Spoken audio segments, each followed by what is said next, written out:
ارسلان، اس نے نچلا ہونٹ دانتوں تلے دبا کر بہت معصومیت سے جھجکتے ہوئے کہا، جیسے اپنی پہچان پر شبہ ہو نہ جانے کی۔ ارسلان بوجھ سا گیا۔ بالکل ٹھیک، یہ ہیں ہمارے چودھری ارسلان، اپلائیڈ سائیکالوجی میں ماسٹرز کے بعد کھیتوں میں ہل چلاتے ہیں۔ احسن کا لہجہ چپتا ہوا تھا۔ وہ چونک گیا۔ گو کہ احسن اکثر اسے چودھری ارسلان کہہ کر مذاق کیا کرتا تھا، مگر یوں طنز کبھی نہیں کیا تھا۔ یہ ہلکا نہیں، جدید مشینری کا زمانہ ہے۔ ارسلان نے ہنستے ہوئے اس کا جملہ اڑایا۔ آپ کو حیرت نہیں ہوئی ماہم؟ احسن نے ماہم سے پوچھا۔ حیرت کس بات کی؟ اس نے بالوں کو پیچھے کرتے ہوئے بہت حیرت اور معصومیت سے پوچھا۔ سب ہنس دیے۔ یار احسن، یہ جس ملک سے آئی ہیں وہاں بڑے بڑے پی ایچ ڈی بھی ایسے کاموں میں کوئی آر محسوس نہیں کرتے۔ حارث نے ہنستے ہوئے کہا تو وہ کھسیانہ سا ہو گیا۔ اچھا چھوڑو، تم لوگ بتاؤ، میں ابھی کل ہی تو آیا ہوں، تم لوگوں نے کل تو کوئی ذکر نہیں کیا تھا آنے کا۔ ارسلان نے بات پلٹی۔ کل؟ شہلا نے ناراضگی سے اس کی طرف دیکھا۔ گھر سے ہو کر آئے تھے؟ وہ شرمندہ سا ہو گیا۔ واقعی وہ کل سیدھا اپنے فلیٹ سے گاؤں آ گیا تھا۔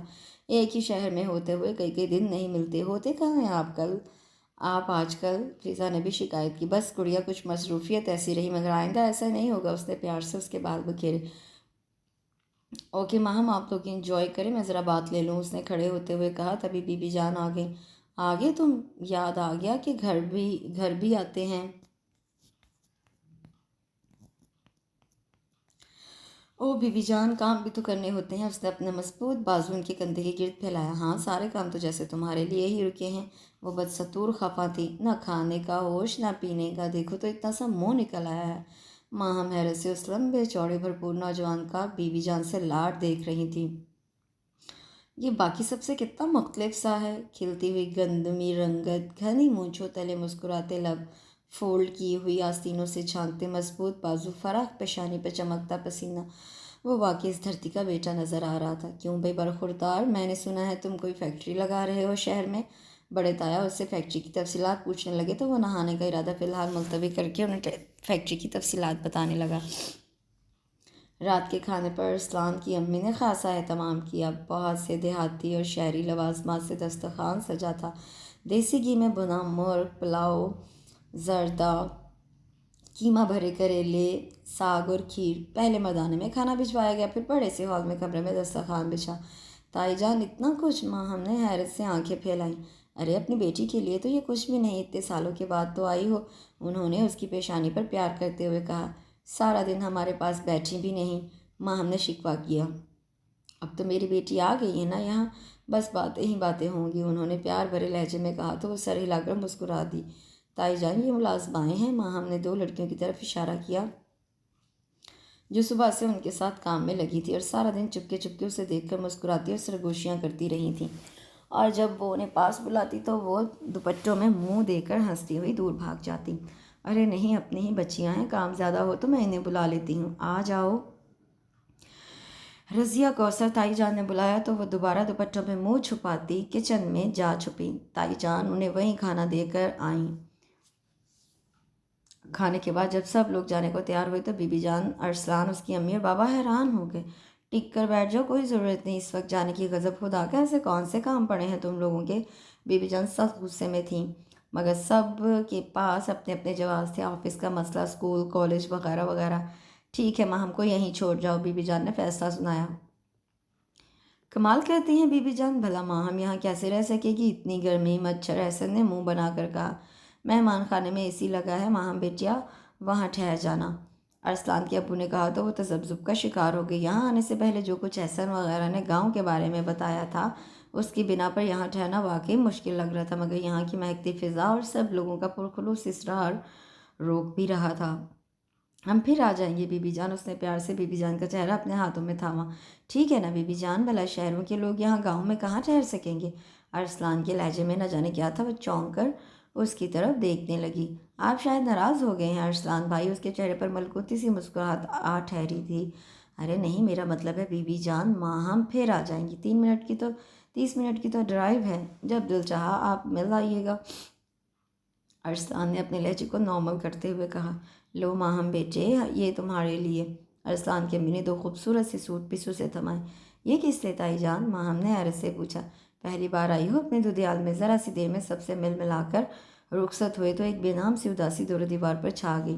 بی بی جان، اور عذرا بیگم کتنی دیر اس کی باتیں کرتی رہیں تو یہ لوٹ ہی آئی۔ ارسلان دونوں ہاتھوں کا تکیہ بنا کر بستر پر دراز ہوا، مگر یوں کہ ماضی کی کوئی شبیہ اس کے ذہن میں نہیں، اور میں نے ہمیشہ صرف اسی کا انتظار کیا، شاید اس لیے کہ بی بی جان اور امی نے ہمیشہ اسے اپنی باتوں میں یاد رکھا۔ کیا بات ہے، نیند نہیں آ رہی؟ عذرا بیگم نے اس کے بالوں میں انگلیاں پھیر کر پیار سے پوچھا تو وہ چونک گیا۔ وہ ان کے ہاتھ سے دودھ پتی کا پیالہ لے لیا۔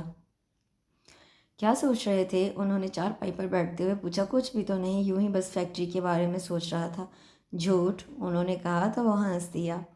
یہاں آ کر وہ بہت خوش تھی، سب لوگ اسے بھرپور کمپنی دیتے، جو کبھی اداس ہونے لگتی تو وہ لوگ اپنی پرلطف باتوں سے اسے ہنسا دیتے۔ ہنستی رہا کریں نا آپی، آپ کی ہنسی بہت خوبصورت ہے۔ زیبا اس کا ہاتھ تھام کر کہتی، علی بھائی ہر وقت آفس میں مصروف رہتے، احسن اپنی جاب کے باوجود اس کے لیے وقت نکال لیتا۔ شہلا کے ساتھ تو اس کی دوستی ہو گئی تھی، اس کے ساتھ وہ پاکستانی کھانے بنانا سیکھ رہی تھی۔ اسد اسلام آباد میں جاب کرتا تھا، کئی مہینوں بعد شکل دکھاتا۔ فضا آپی انگلش میں ماسٹرز کر رہی تھی۔ ان کی بات ان کے ماموزاد سے طے تھی جو امریکہ میں ایم ایس کر رہے تھے۔ Haris B A final year اور زیبا تھرڈ ایئر کی اسٹوڈنٹ تھی۔ بڑی سی کوٹھی کے اوپر والے پورشن میں بڑے تایا اور نیچے چھوٹے تایا مقیم تھے۔ بڑی تائی کے پاس بس ایک ہی موضوع تھا، شہلا کا رشتہ۔ شہلا چڑ جاتی، بس امی کا بس نہیں چلتا کہ کسی بھی راہ چلتے کا ہاتھ پکڑیں، مجھے اس کے ساتھ رخصت کر دیں۔ وہ دھڑ دھڑاتی نیچے آ جاتی جہاں چھوٹی تائی کو فضا آپی کے جہیز کی فکر سوار رہتی۔ لاؤنج میں ہنگامہ سا بپا تھا۔ حارث خاصے والیوم کے ساتھ کوئی انگلش میوزک سن رہا تھا، ساتھ ہی وہ اور زیبا سر جوڑے نہ جانے کون کون سے سنگرز پر تبصرے کر رہے تھے۔ فضا آپی وہیں صوفے پر کتابیں پھیلائے نوٹس بنانے میں مصروف تھی۔ شہلا فیشن میگزین سے باہر کے نئے فیشن سلیکٹ کر رہی تھی، اور ماہم سوچ رہی تھی میں نے یہاں آ کر غلطی تو نہیں کی؟ یہاں سب لوگ میرا کتنا خیال رکھتے ہیں، مگر پاپا نے ایک بار بھی فون کر کے نہیں پوچھا کہ ماہم تم کیسی ہو، تم اداس تو نہیں رہتی، مجھے یاد کرتی ہو کہ نہیں؟ السلام علیکم کی پرجوش آواز پر وہ چونک گئی۔ ارسلان بھائی! شہلا اور زیبا سب چھوڑ چھاڑ کر اس کی طرف بھاگی۔ کتنے برے ہیں آپ، پتہ ہے پورے 2 ہفتے بعد شکل دکھائی ہے۔ زیبا کی تو جان اٹکی رہتی تھی اس میں۔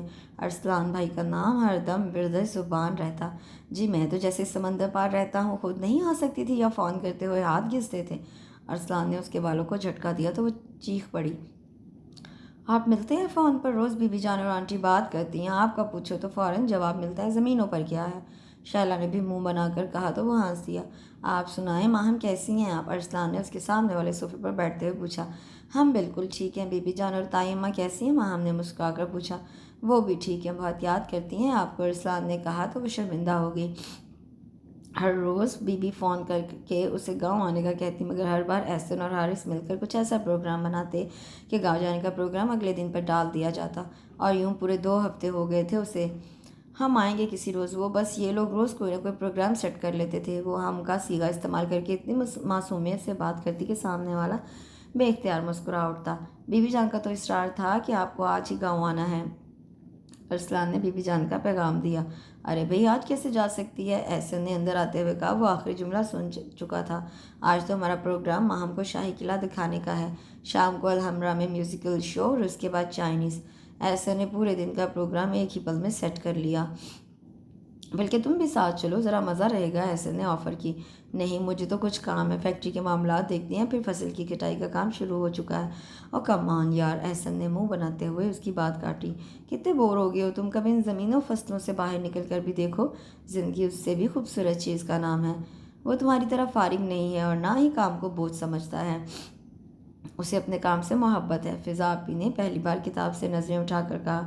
محبت کرنے کے لیے انسان کیا کم ہے؟ احسن نے ایک نظر ماہم کے چہرے پر ڈال کر کہا۔ وہ جان بوجھ کر ارسلان کو اس بحث میں لپیٹ رہا تھا۔ ارسلان انسانوں سے بھی محبت کرنے میں تم سے زیادہ سچا اور کھرا انسان ہے، اس کی محبت میں کبھی کوئی کھوٹ ہو ہی نہیں سکتا۔ فضا آپی نے کتابیں سمیٹنے کے ساتھ ساتھ ایک ہی جملے میں بحث کو بھی لپیٹ دیا۔ آؤ ارسلان تمہیں کھانا نکال دوں، فضا آپی نے کہا۔ وہ جانتی تھی اس وقت وہ کھانا کھا کر نہیں آیا ہوگا۔ ارسلان فضا آپی کے ساتھ کچن میں آ گیا، جبکہ احسن بدمزہ سا ہو کر ان لوگوں کے ساتھ آج کا پروگرام ڈسکس کرنے لگا۔ تم نے نوٹ کیا ارسلان؟ فضا آپی نے ٹیبل پر برتن لگاتے ہوئے پوچھا۔ کیا؟ ارسلان نے چاول پلیٹ میں نکالتے ہوئے کہا۔ مجھے ماہم کچھ پریشان سی لگتی ہے، فضا نے جگ میز پر رکھ کر پرسوچ انداز میں کہا۔ تو اس کا ہاتھ ایک لمحے کو رک سا گیا۔ پریشان کیوں ہونے لگی؟ میں نے تو ایسا کچھ نہیں محسوس کیا۔ تم مجھ سے ملے ہی کہاں ہو؟ تم نے تو یہ بھی نہیں دیکھا ہوگا کہ جب وہ پریشان ہوتی ہے تو اس کی آنکھوں کی روشنیاں یکدم سے بجھ جاتی ہیں۔ فضا نے اسے چھیڑا تو وہ ہنس دیا۔ مگر میں نے ان روشنیوں کو کئی بار بجھتے دیکھا ہے۔ تم نے تو شاعری شروع کر دی، ارسلان نے ہنس کر کہا۔ فضا اس سے 1 سال چھوٹی تھی، مگر اس نے ہمیشہ ارسلان کو بڑی بہنوں کی طرح ٹریٹ کیا تھا۔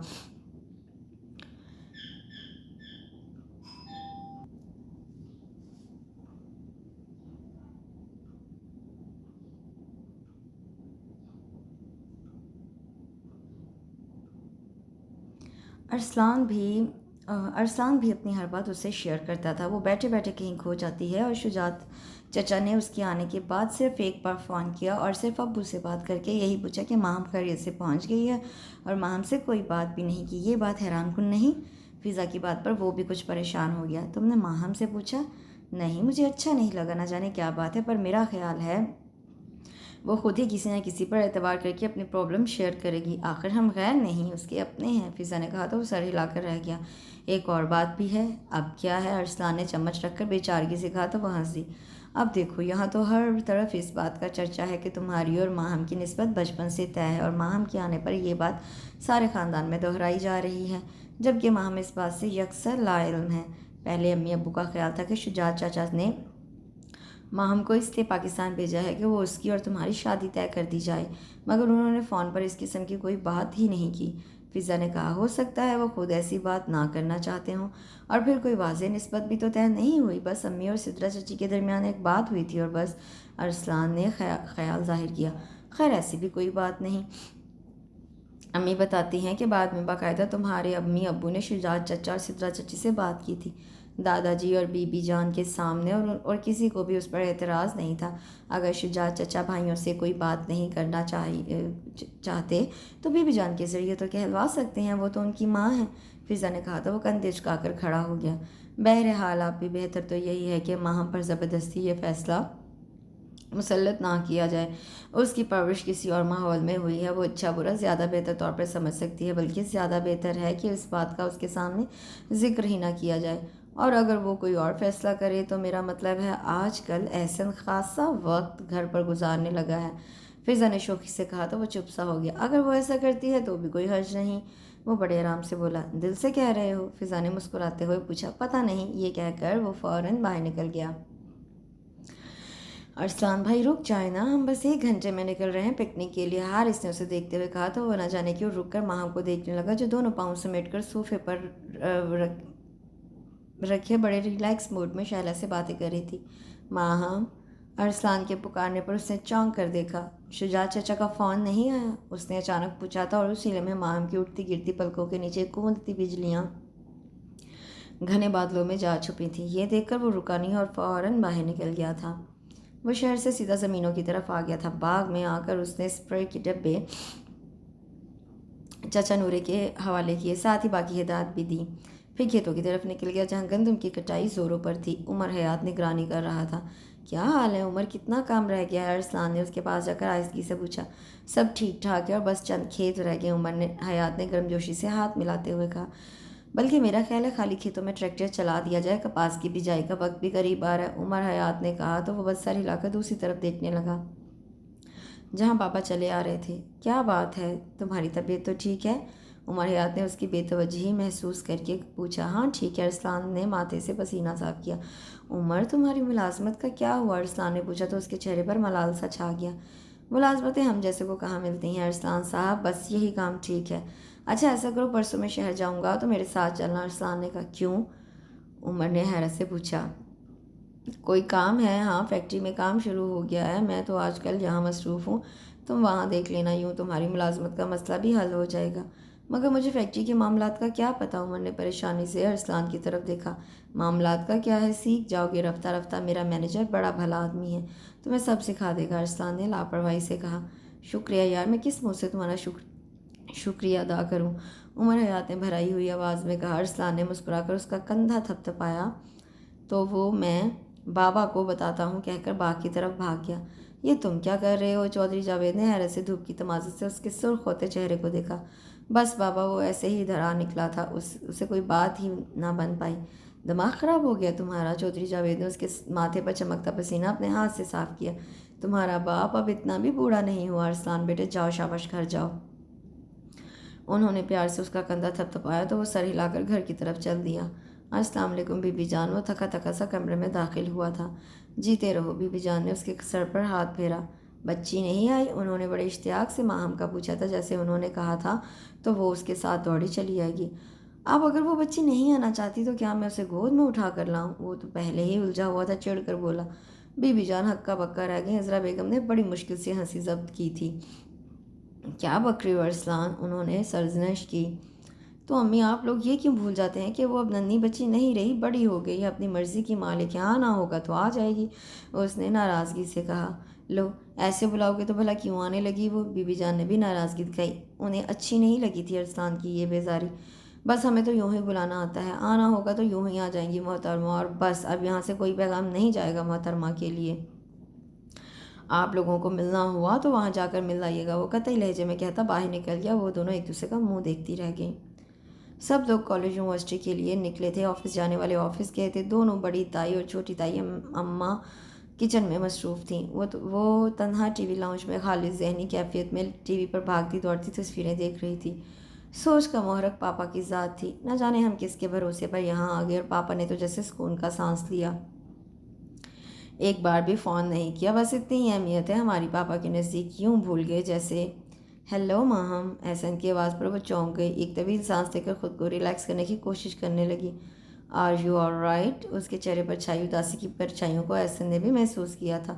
او یس احسن، ہم بالکل ٹھیک ہیں، وہ مسکرا دی۔ ماہم تمہیں یہاں کے لوگ کیسے لگے؟ احسن نے ریموٹ کنٹرول اٹھا کر اس کی طرف دیکھے بغیر پوچھا۔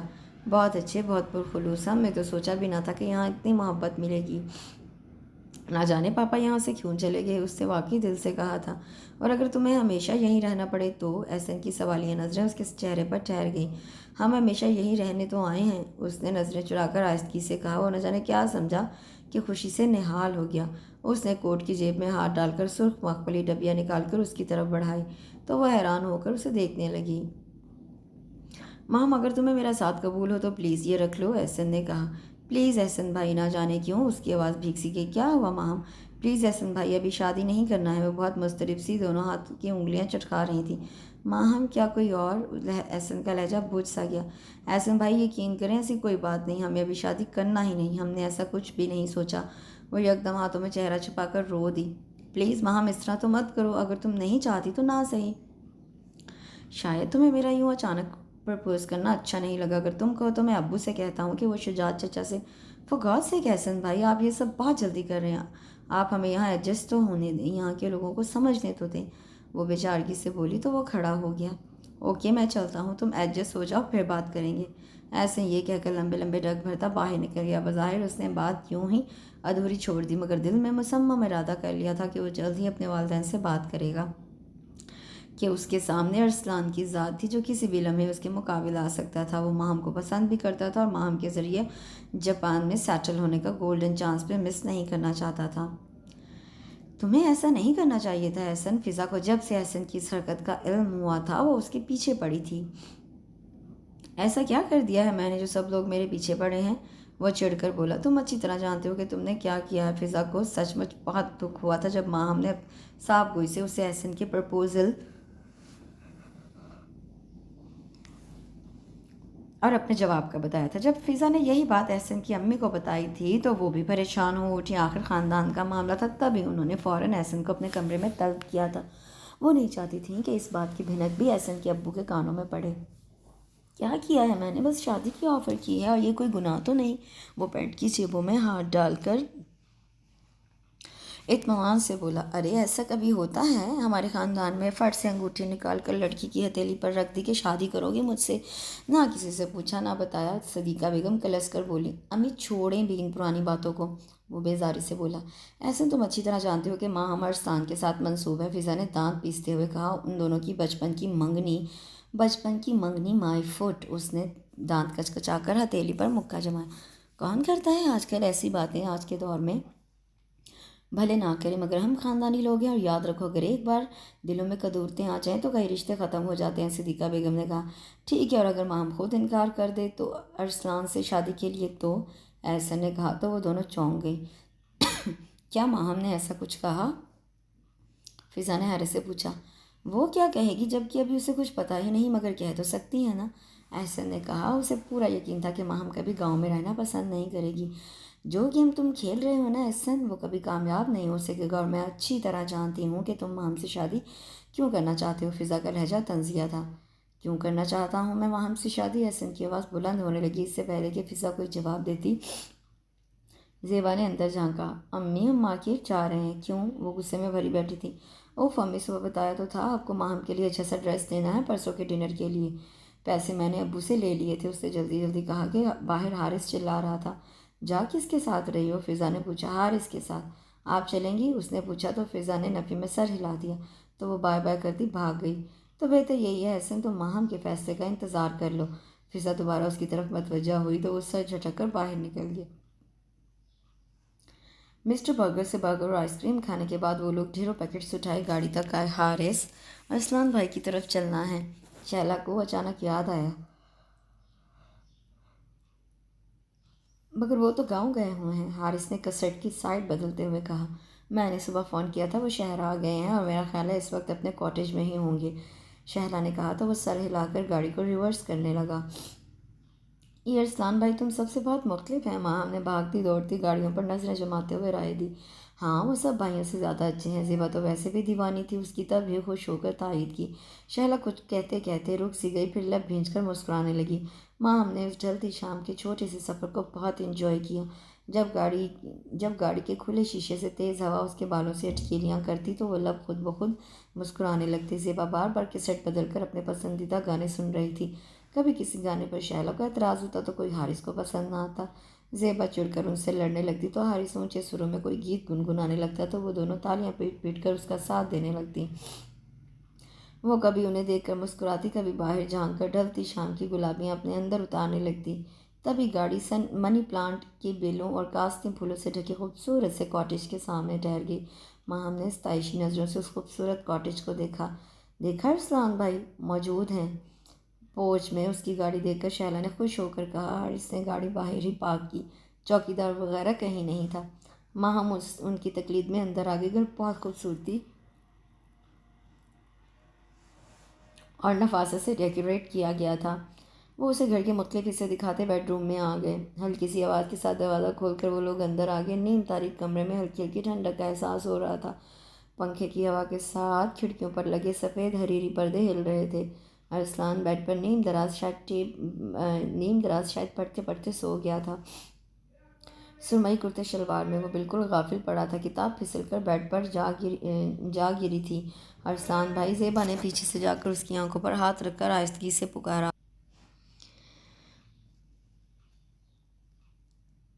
اس نے کسمسا کر زیبا کا ہاتھ پکڑا تو وہ ہنستی ہوئی سامنے آ گئی۔ اوہ تم لوگ! وہ ڈھیلے ڈھیلے انداز میں تکیہ ٹھیک کرنے لگا۔ ماہم کو دیکھا تو اٹھ بیٹھا۔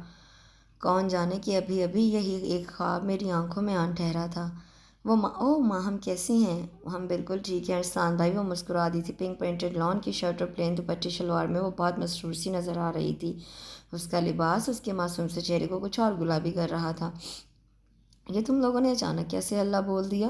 اس نے کتاب اٹھا کر بک شیلف میں رکھی۔ خود تو کبھی آتے ہی نہیں، زیبا نے ہمیشہ والا شکوہ دہرایا۔ میرا خیال ہے میں 2 چکر تو لگا ہی لیتا ہوں، باقی یہی رہ جاتا ہے کہ تم یہیں شفٹ کر جاؤ، وہ باتھ روم کی طرف جاتے ہوئے بولا۔ ارسلان بھائی، ہم آپ کے لیے خبر لائے ہیں۔ حارث بے تکلفی سے اس کی بیڈ پر دراز ہو گیا۔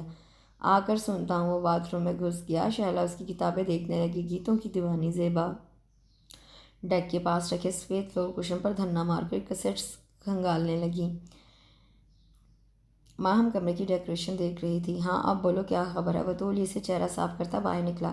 پرسوں ہم ماہم کی آمد کو سیلیبریٹ کر رہے ہیں۔ آپ کے ذمہ یہ کام ہے کہ نہ صرف آپ نے خود تشریف لانا ہے بلکہ بی بی جان، چچی جان اور چچا جان کو بھی لانا ہے، شہلا نے کہا۔ ٹھیک ہے، اور کچھ؟ ارسلان نے روم ریفریجریٹر کا دروازہ کھول کر فروٹ کی باسکٹ اور کولڈ ڈرنکس نکالے۔ اب اور کچھ نہیں۔ حارث فوراً اٹھ بیٹھا۔ شہلا اسے گھورنے لگی۔ اس کی کیا ضرورت تھی ارسلان بھائی؟ ہم ابھی بازار سے بہت کچھ کھا کے آئے ہیں۔ ماہم پہلی بار میرے گھر آئی اور ہم ٹھہرے دیہاتی بندے کسی مہمان کو بغیر خاطر تواضع کے جانے نہیں دیں۔ یہ ہماری روایت نہیں، ارسلان نے کہا اور کچن سے گلاس لا کر ٹیبل پر رکھنے لگا۔ آپ اسے گھر کہتے ہیں ارسلان بھائی؟ زیبا نے حیرت سے آنکھیں پھیلائیں۔ تو کیا تمہیں یہ مرغی خانہ نظر آ رہا ہے؟ حارث نے منہ بنایا۔ ابھی تو یہ صرف مکان ہے، گھر تو تب بنے گا جب… وہ نہ جانے کیا کہنے جا رہی تھی۔ زیبا گڑیا ایک گلاس کم ہو گیا ہے، ذرا بھاگ کر کچن سے پکڑنا۔ ارسلان کے سنجیدہ سے لہجے پر وہ منہ بناتی اٹھ گئی۔ ارسلان نے سب کو کولڈ ڈرنکس پیش کیے۔ وہ کافی دیر ٹھہرے، یوں ہی خوش گپیوں میں وقت گزرنے کا احساس ہی نہیں ہوا۔ ماہم آپ کو شاعری سے لگاؤ ہے؟ جب وہ لوگ جانے کو کھڑے ہوئے تو ارسلان نے پوچھا۔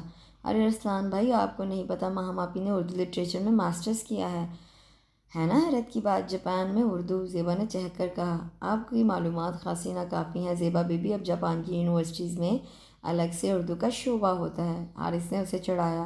اور پتہ ہے ماہم آپی نے ہمیں بہت سی جاپانی نظمیں بھی سنائی تھیں، زیبا نے اٹلا کر کہا، گویا بھینس کے آگے بین بجائی تھی۔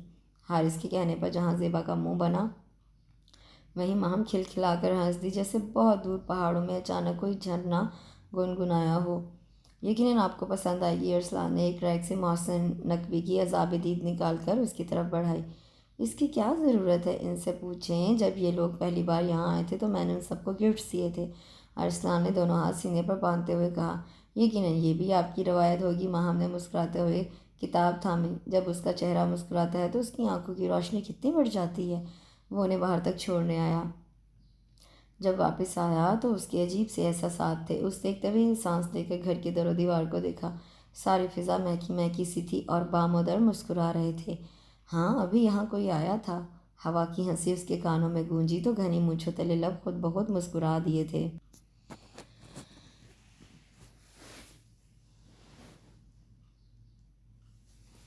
بی بی جان کی گھن گھرے جیسی تھی کہ صدیقہ بیگم کے ہاتھ پاؤں پھول گئے۔ سب سے پہلے انہوں نے اٹھ کر دروازہ بند کیا تھا۔ جتنا وہ ان کا غصہ ٹھنڈا کرنے کی کوشش کرتی، اتنا زیادہ غصہ ابل رہا تھا، اور وہ تو جانتی تھی کہ بی بی جان کے احساسات ماہم کے بارے میں کیسے ہیں، اس لیے بیٹی کو روک رہی تھی۔ عذرا چاچی الگ منہ لٹکائے بیٹھی تھی۔ بھابھی تم ہی سمجھاؤ بی بی جان کو، بچہ تھا آخر کر بیٹھا، ایسی حرکت خواہ بات بڑھانے کا کیا فائدہ؟ انہوں نے عذرا کو سمجھانا چاہا۔ تمہیں تو پتہ ہے کہ ماہم ہمارے لیے کیا ہے۔ اس کی مرتی ہوئی ماں نے بار بار میرا ہاتھ پکڑ کر وعدہ لیا تھا کہ میں ماہم کو بھٹکنے نہیں دوں گی، اپنے ارسلان کی دلہن بناؤں گی۔ مرد کا کیا ہے، کل کلاں دوسری شادی کر لے تو میری بچی تو رل جائے گی۔ انہوں نے دوپٹے سے آنکھیں صاف کی۔ میں تو کلیجے سے لگا کر رکھتے اگر شجاعت بھائی ضد نہ کرتے ماہم کو ساتھ لے جانے کی۔ عذرا بیگم نے دل گرفتہ سے لہجے میں کہا۔ مجھے معلوم ہے بھابھی، میرے لیے تو جیسا احسن ویسا ارسلان، میں نے تو کبھی دونوں میں کوئی فرق نہیں رکھا۔ بس اب بات یہیں ختم کریں، میں تو ویسے بھی شہلا کے لیے سوچ رہی ہوں۔ اگر بات باہر نکلی تو شہلا کیا سوچے گی؟ بچی کا دل برا ہوگا بھابھی، احسن کا کیا ہے، سمجھ جائے گا۔ انہوں نے رسانیت سے سمجھایا تو وہ چپ ہو گئی۔ باہر لان میں ہنگامہ سا بپا تھا۔ وہ زیادہ مہمان نہیں تھے، بس ینگ جنریشن نے اپنے اپنے فرینڈس کو بلایا اور باقی کے گھر کے افراد تھے، مگر سبھی ہنگاموں کے شوقین۔ ارسلان ابھی ابھی پہنچا تھا، مختلف مہمانوں سے ملتا وہ اندر کی طرف آ گیا تو زیبا راستہ روک کر کھڑی ہو گئی۔ میرا دل چاہتا ہے آپ سے خوب لڑوں، اتنی دیر سے آئے ہیں غیروں کی طرح۔ خدا کے لیے لڑکی، مجھے معاف کر دو، اس سے دونوں ہاتھ جوڑ کر بے چارگی سے کہا۔ میں جتنا زیادہ مصروف ہوں آج کل، تم اتنا پیچھے پڑی ہو۔ آج کل آپ کو مصروف نہیں رہنا چاہیے نا، آپ کو چاہیے تھا کم از کم آج سب سے پہلے تشریف لاتے۔ وہ نہ جانے اسے کیا سمجھانے کی کوشش کر رہی تھی، لیکن چیف گیسٹ تو سب سے آخر میں آتے ہیں۔ وہ اسے بچوں کی طرح بہلا رہا تھا۔ اس ڈنر کے چیف گیسٹ آپ نہیں، ماہم آپی ہیں، اس نے چڑھ کر اطلاع دی۔ ہاں وہ تو ہیں۔ وہ گردن موڑ کر اسے دیکھنے لگا، جو زعفرانی خوبصورت سے ڈریس میں سلیقے سے کیے گئے میک اپ کے ساتھ اپنے گھنگریالے بال شانوں پر پھیلائے سہج سہج کر قدم اٹھاتی شہلا کے ساتھ سب مہمانوں سے مل رہی تھی۔ ایک ملکوتی سی مسکراہٹ مستقل اس کے ہونٹوں پر بکھری تھی۔ بعض لوگ کتنے خوبصورت ہوتے ہیں نا، زیبا نے کہا۔ ہاں، اس نے تائید کی تھی۔ جب مڑ کر دیکھا تو زیبا اسے دیکھ رہی تھی۔ پگلی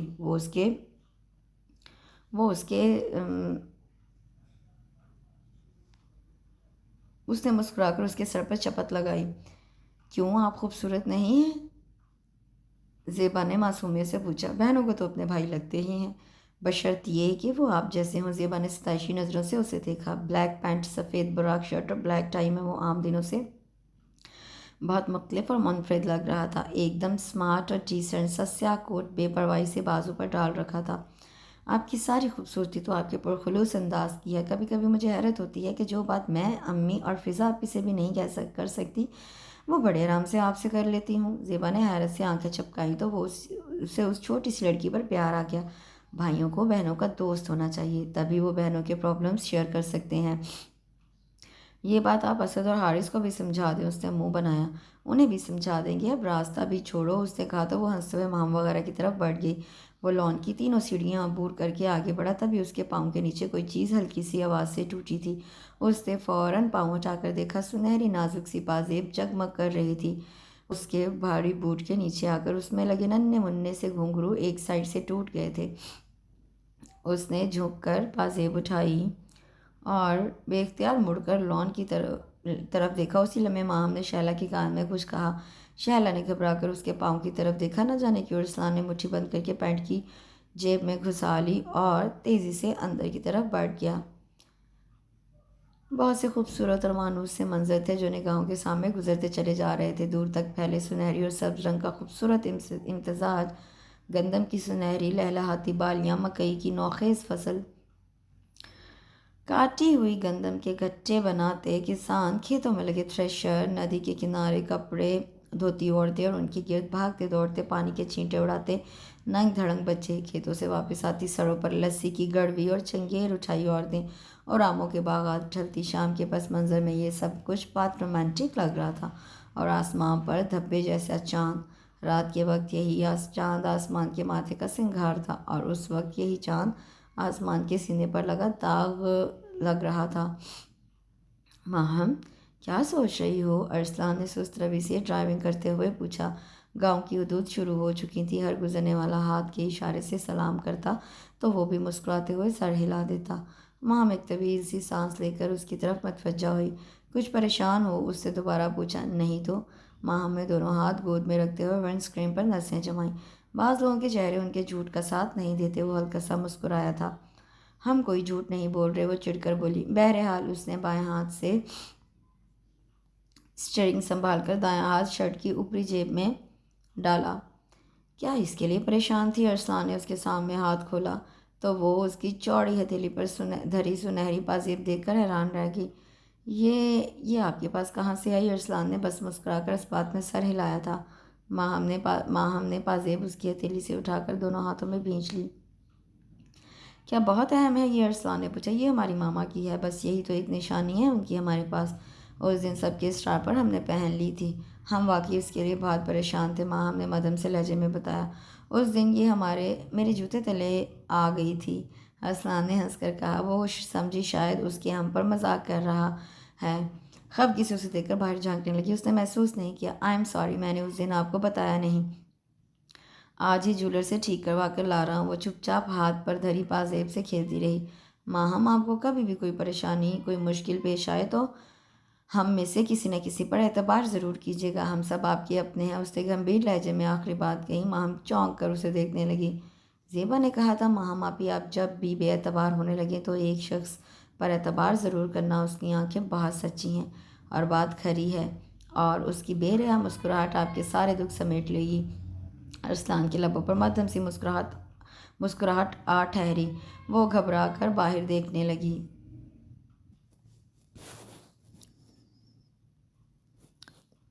جب وہ حویلی میں داخل ہوئے تو سب نے اسے یوں ہاتھوں ہاتھ لیا جیسے وہ برسوں بعد آئی ہو۔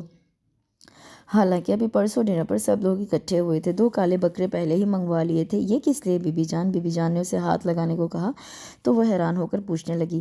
تمہارے صدقے کے لیے ہیں، انہوں نے بتایا۔ وہ اتنی محبتیں پا کر نہال ہوئی جا رہی تھی، پہلے کی طرح اب بھی صحن میں ایئر کولر چل رہے تھے۔ سلونی شام میں مٹی کی سوندھی سوندھی مہک دل و دماغ کو سکون بخش رہی تھی۔ کھلے آنگن کے آخری کونے میں بنے تنور سے دھواں اٹھ رہا تھا اور بہت دور سے آتی چکی کی آواز بہت بھلی لگ رہی تھی۔ لو بھئی، آج ہماری بیٹی کو دودھ کی میٹھی لسی پلاؤ۔ کبھی پی تو نہیں ہوگی؟ تایا جاوید نے پوچھا تو اس نے مسکرا کر نفی میں سر ہلا دیا۔ ہاں جاؤ بھئی عذرا، ہماری بیٹی کے لیے مزیدار سی لسی منگواؤ۔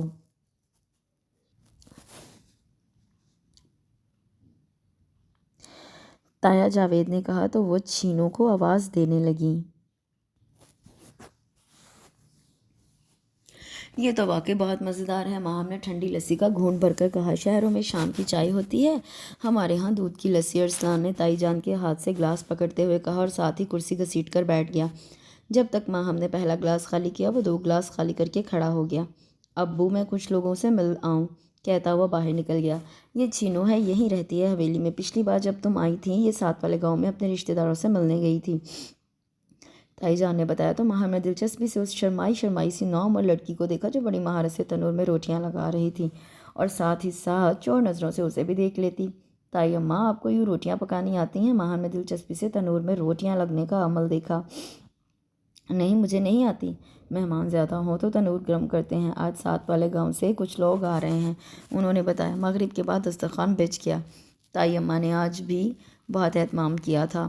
تایا جان اور ارسلان نے باہر ہی مہمانوں کے ساتھ کھانا کھایا تھا۔ بعد میں چینو پھرتی سے صحن میں چارپائیاں بچھانے اور بستر لگانے لگی۔ جب سے ارسلان شہر سے پانی والے پنکھے لایا ہے بڑا آرام ہے، بی بی جان اسے بتا رہی تھی۔ تائی اماں ابھی تک دودھ سنبھالنے میں لگی تھیں۔ جو شام کے وقت آیا تھا دونوں سائڈوں میں ایئر کولر لگائے گئے تھے۔ ارسلان نے شام کو آتے ہی پانی والی موٹر سے پائپ لگا کر پنکھوں میں پانی بھر دیا تھا۔ وہ ارسلان کا دوسرے کزن سے مقابلہ کرنے لگی، جہاں ارسلان کی کھلتی ہوئی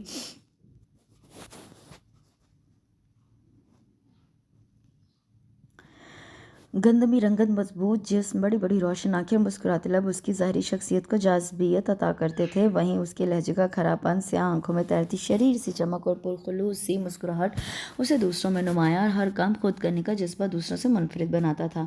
تبھی تائی جان سب کے لیے ٹھنڈے دودھ کے گلاس لے آئیں۔ ایک طرف تایا جان اور ارسلان کے بستر تھے، دوسری طرف بی بی جان، تائی اماں، ماہم اور چینو کا۔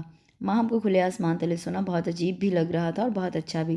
آسمان پر رات نے اپنا ستاروں بھرا آنچل پھیلا دیا تھا اور چیت کا پورا چاند ان ستاروں کے درمیان جگر جگر کر رہا تھا۔ تائی اماں، ہماری ماما کیسی تھیں؟ تصور کی سرزمین پر بہت دھندلی تصویریں تھیں، وہ ان تصویروں کو تازہ کرنا چاہتی تھی۔ تائی اماں ماما کے بارے میں بتانے لگیں، ان کی شکل و صورت، ان کی عادات، ان کی باتیں۔ وہ مبہوت سی ٹمٹماتے ستاروں پر نظریں جمائے سنتی رہی۔ اور جب ماما فوت ہوئی تھیں اس وقت رات تھی، بہت کالی رات۔ ماہم کی آواز سرگوشی میں بدل گئی۔ ہاں، ہم نے بہت کوشش کی تھی مگر ہم ابھی ڈاکٹر کو بلا بھی نہ پائے تھے کہ وہ عذرا بیگم کے ذہن میں وہ منظر تازہ ہو گیا۔ اس وقت بارش ہو رہی تھی اور لائٹ چلی گئی تھی اور ہم کمرے میں بالکل اکیلے تھے۔ ماہم کی آواز کب کب آ گئی۔ ماہم بیٹی، عذرا بیگم نے ہاتھ بڑھا کر اس کے بالوں میں انگلیاں پھیرنی شروع کر دی۔ آپ کو پتہ ہے تائی اماں، ہمیں اب بھی ڈر لگتا ہے جب بارش ہو رہی ہو اور رات کا وقت ہو۔ اس نے تائی اماں کے ہاتھ پر اپنا ہاتھ رکھ کر کہا۔ چاندنی میں بھیگا اس کا وجود ہولے ہولے کانپ رہا تھا۔ تائی اماں کا ہاتھ اس کے سر پر ٹھہر گیا۔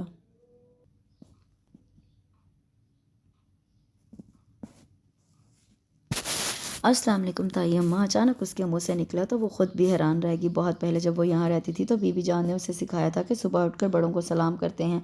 آج برسوں پہلے کا سکھایا گیا سبق اچانک اسے یاد آیا تھا۔ تائی اماں جواب دے کر کچن میں آنے لگیں، پھر پلٹ کر اس کی طرف دیکھا کہ اسے باتھ روم کا راستہ بتا دیں، مگر اسے باتھ روم کی طرف جاتا دیکھ کر انہیں خوشگوار سی حیرت ہوئی، گویا وہ کچھ بھی بھولی نہ تھی۔ باتھ روم سے نکل کر وہ سیدھا کچن میں آگئی جہاں خستہ خستہ پراٹھوں کی خوشبو پھیلی تھی۔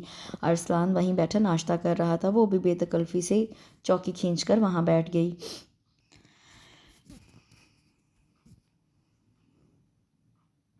ماہم، چلو کمرے میں بھجواتی ہوں ناشتہ۔ چینو ڈبل روٹی لینے گئی ہے، تائی اماں نے کہا۔ امی، اسے کوئی پراٹھا وراٹھا کھلائیں، اتنی نازک سی ہے، لگتا ہے وہاں جاپان میں تو کچھ کھاتی ہی نہیں تھی۔ ارسلان نے ناشتہ ختم کر کے چائے کا کپ اٹھاتے ہوئے کہا۔ جی ایسی بھی کوئی بات نہیں تائی اماں، ہمیں پراٹھا ہی دے دیں۔ لو، یہ تو مذاق کر رہا ہے، بس آتی ہی ہوگی چینو۔ تائی اماں نے خفگی سے ارسلان کو گھورا۔ نہیں تائی اماں، ہمارا خود بھی دل چاہ رہا ہے پراٹھا کھانے کو۔ ہم تو ٹھہرے دیہاتی بندے، چوکی پر بیٹھ کر کھانا ہماری مجبوری ٹھہری، عادت جو ہے۔ کم از کم آپ تو ٹیبل تک چلیں۔ وہ چائے ختم کر کے کھڑا ہو گیا۔ آپ طنز کر رہے ہیں ارسلان بھائی؟ ماہم نے سنجیدگی سے سر اٹھا کر اس اونچے لمبے شخص کی سیاہ آنکھوں میں تیرتی شریر سی چمک کو دیکھا تو وہ مسکرا کر نفی میں سر ہلاتا باہر نکلنے لگا۔ بھاجی، یہ لیں ڈبل روٹی، اب یہ تم کھا لو۔ وہ چینو کے سر پر چپت لگا کر باہر نکل گیا۔ ماہم چپ چاپ آملیٹ کے ساتھ پراٹھا ختم کرنے لگی۔ ماہم بیٹی، گھر میں کتنے ہی کمرے خالی پڑے ہیں، تم دیکھ لو، پھر چینو سے کہہ کر اپنا سامان لگوا لینا۔ تائی اماں نے کہا تو وہ سر ہلا کر چائے کپ میں انڈیلنے لگی۔